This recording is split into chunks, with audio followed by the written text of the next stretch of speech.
A full-featured jump starter is essential to have on hand for emergencies, and the Lokithor JTC4250 is a great one to consider. Not only does it jumpstart vehicles, it can diagnose and maintain troublesome car batteries. And in this video, I'll give you an overview of this Lokithor unit plus demonstrations of its features. The JTC4250 is ruggedly built with an IP65 moisture and dust resistant casing. And there's an app that allows me to view diagnostic information. On the back there's two connection ports. The left side has USB-A and USB-C ports. On the right side is where you plug in the jump starter cable. And here on the side is the AC input jack for charging the jump starter itself. When plugging into an outlet, the charging status is shown right in the center of the screen. Once it's fully charged, it's easy to jumpstart a vehicle like this Honda CR-V. First, set the 4250 near the battery but away from belts and pulleys. Now plug in the jumper cables. Then attach the black clamp to the negative terminal.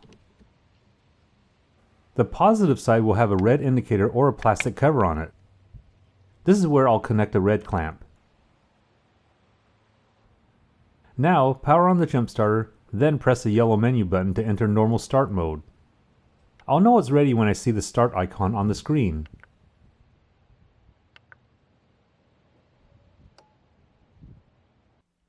At this point, I should be able to just start the vehicle like normal. Once I get the engine running, I can remove the cables. This is how a normal jump start works. But if the battery is below 1 volt, then I should be using forced start mode. But be aware that anti-spark and protection features are disabled in forced start mode. In other words, don't let the clamps touch or reverse polarity in this situation. With the JTC4250, I can also test batteries as well. Here I need to tell it what type of battery I'm testing. I had to look this up, but I found out that mine is an EFB type. For the standard, I left it on CCA. And under the parameters, I found that my battery has 450 cold cranking amps. Once everything is set, I can start the test. All the information will be shown on the screen, but I think it's also pretty cool that I can see the results using my phone. There's also a cranking test to check starting voltages. With this test, I actually need to start the engine to let the jump starter get some readings. This information can be helpful when I have a question about battery health. And again, I can get the results on my phone and save this information for later. Along with what I just showed you, there's also a charging test. This will give me information on how well the alternator is charging the battery. For this, I'll have to run the engine at 2500 to 3000 RPM for 1 minute to get the results.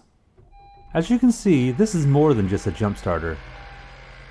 And if I happen to need to replace my car battery, the JTC4250 can also operate in power supply mode.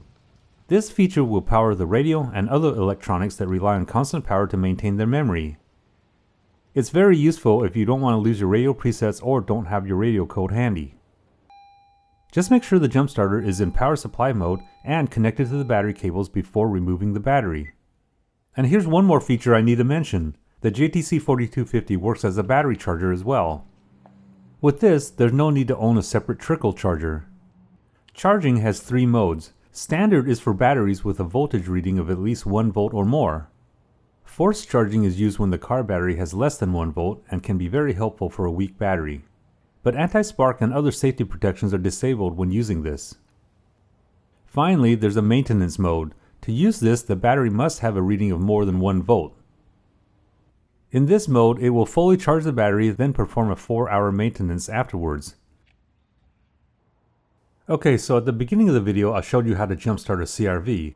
But on some vehicles like this Mercedes C300, the battery is not visible or easily accessible. That's because it's hidden under a panel. But I can still easily jumpstart this car. First, I need to locate the grounding post like this. It's typically located near the battery. Just attach the black clamp here. Then find the positive terminal, which is usually hidden by a cover. Once these connections are made, I can jumpstart the car or do battery tests just like I did before. And here are some final notes. The JTC4250 also has a large flashlight. It can be dimmed, and there's also an SOS mode. There's also a warning feature with a yellow flashing light. Among everything I've already showed you, this jump starter can also be used as a power bank. And I can charge things like my phone, tablet, Bluetooth speakers, and other devices just by plugging into the USB port. The Lokithor JTC4250 isn't the smallest jump starter out there, but it can easily be stored in a trunk or under a seat for emergency situations.